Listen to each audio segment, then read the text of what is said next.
welcome to another episode of Intriguing Investments with Mike. Today we're going to be looking at Peak Holdings, up about 17%, including after hours. This company I personally own myself.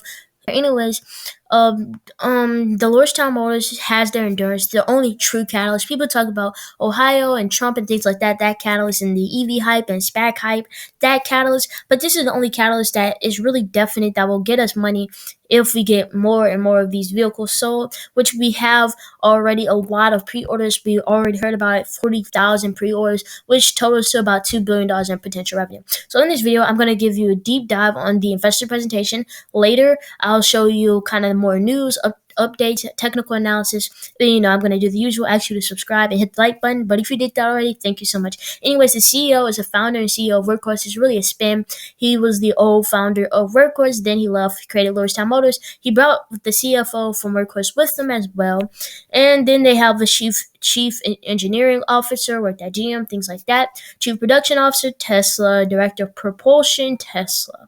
So we already know that this company is potentially going to be merging sooner or later. The voting is going to be held later this month. So please vote. I'm actually talking about voting for, Peak Holdings to merge. Anyways, this is the management team, each having tons of experience. The key reason why when this team plans something, they always execute and will continue to. What I mean by that is look at the experience, look at where all these people work. They all have over 25 years of experience. The CEO with over 35 years of experience, and most of them with 30 years plus of experience from companies like Workhorse, Tesla, Toyota, just a lot of places, GM, Napa Auto Parts, a lot of different cool places. Anyways, so the value proposition to fleet operators. I explained in my other previous video on why DPHC, why simplicity equals success. Also, they have key strategic relationships. They have LFE, I'm not sure if I'm pronouncing that right. In Hub Motors, they have who produces their in-hub motors. Samsung with their battery. Workhorse, they have a CEO and CFO there. So they have the Lordstown, Ohio complex, which I'm pretty sure you heard of already. $3 billion plus plant replacement cost, 6.2 million square feet, 600K plus estimated annual vehicle capacity, and we've already heard Workhorse USPS contract. They could potentially be helping Workhorse with that. Remember, this is a spinoff from Workhorse, so they probably will help them if they get too much of a contract where they can't really get all their vehicles out with their facilities and things like that. So they probably will go out to Lordstown facility and help and ask for their help, and they're probably going to help them.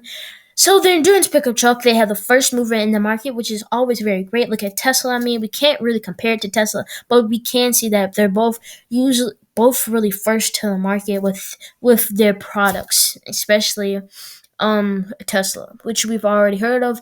Huge gains for Tesla. Huge gains coming from Lordstown. Now, I'm a long-term investor when I think of Lordstown.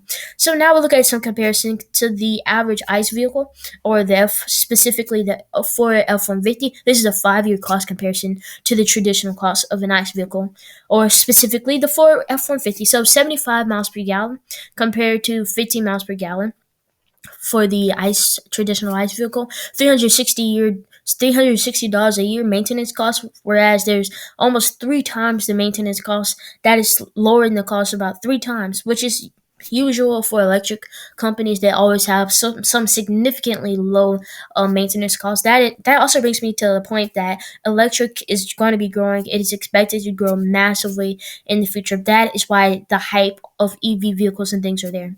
So anyways, if we look at 5 years comparison, and we're adding the federal tax credit, or at least they're adding the federal tax credit, you get a savings of about $20,000. Remember, they're targeting fleet operators. Most of the pre-orders are probably from fleets, and because they are targeting fleets, and that really is who they appeal to the most, in my personal opinion. At least they're trying to appeal to the most. Anyways, the fleets usually don't cancel pre-orders, and they not cancel pre-orders, but they usually don't cancel any orders in general, and they order in bulk. And so when you add all that $20,000 is a lot per vehicle that you're saving, and that is why a lot of them are changing to electric. Well, at least a lot of people want to change to electric. There is some concerns, but the market is just expected to grow massively. So you can see the vehicle component suppliers, the plant integrators. So we have a 10-year lifespan for the battery pack. 250 miles per charge, and we see that Elfie is the leading developer of hub wheel motors for light vehicles.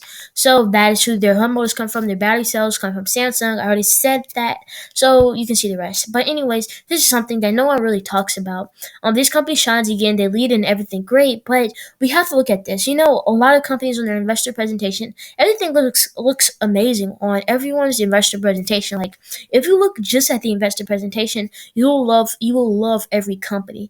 But if you don't really too deeply dive in research and look at every piece of the presentation and dive deep on everything they're saying, making sure that they're backing it up with more proof than just this or whatever they're saying. So they put the highest end of the Tesla Cybertruck to make them look better. So they say that the Tesla Cybertruck is $69,900, but really that's like the highest end. They have 49K, 39K ones. So they make sure that you keep this in mind when looking at investor presentations in general, not just Lordstown Motors. Now, they really good people, but I'm just saying, reviewing the lawsuit, not worried about that. That stuff, their truck could be delayed. It's already pretty expensive. Not worried about that. Nikola, fraud. Ford, they haven't really been that game changing, but they will be coming out, and we have to consider them a competitor. They're the best competitor to Lordstown Motors as of now. But that truck is coming out later, and we have the first market advantage. We just have to build those strategic relationships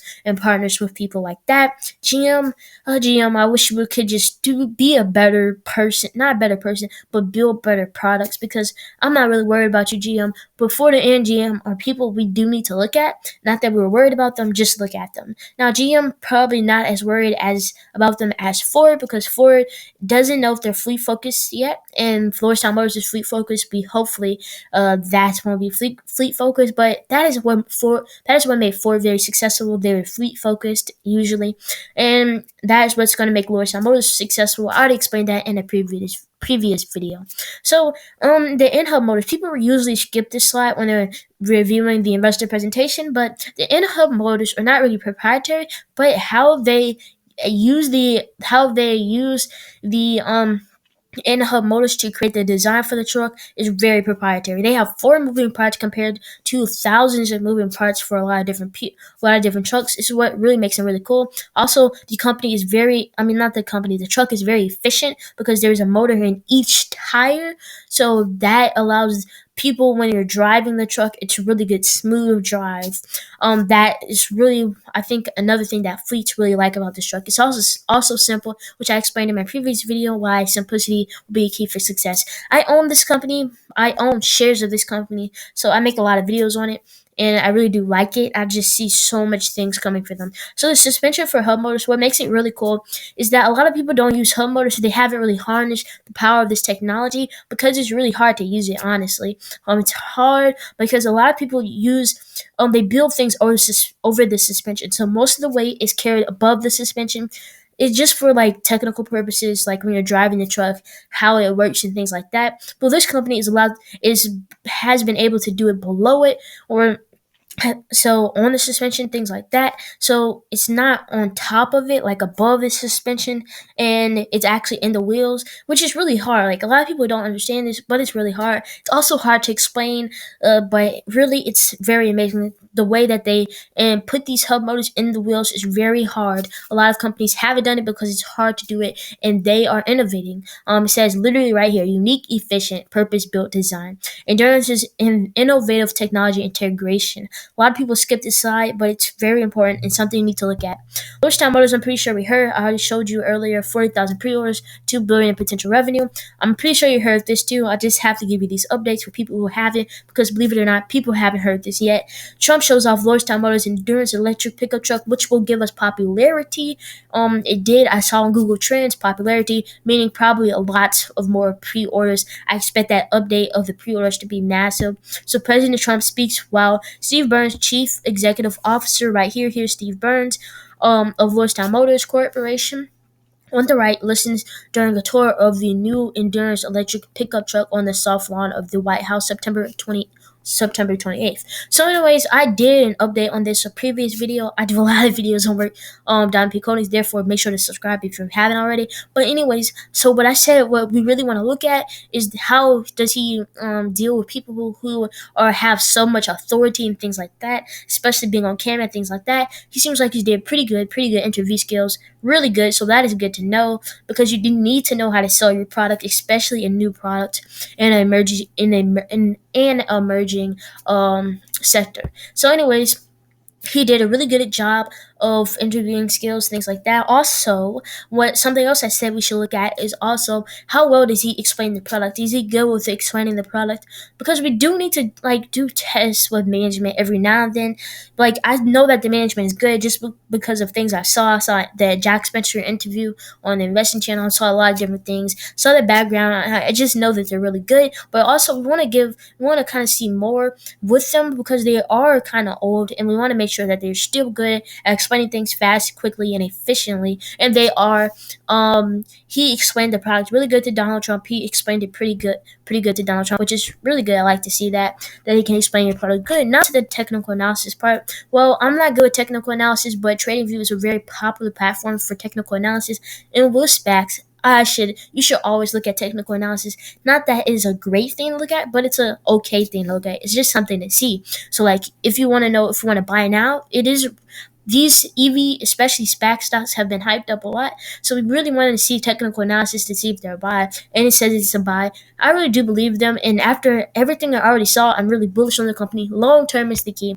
Anyways, make sure to subscribe if you're not subscribed. I've done plenty of videos on Lordstown Motors. So many videos on Lordstown Motors. Sorry about that. Anyways, subscribe to my other channel, D-Value Potential, for 5 minutes talk videos on undervalued growth stocks. Thank you so much for watching. If you did, you are truly epic. And thank you so much. I made a mistake and clicked on my video revolve, but make sure to go check out those videos. 376 subscribers.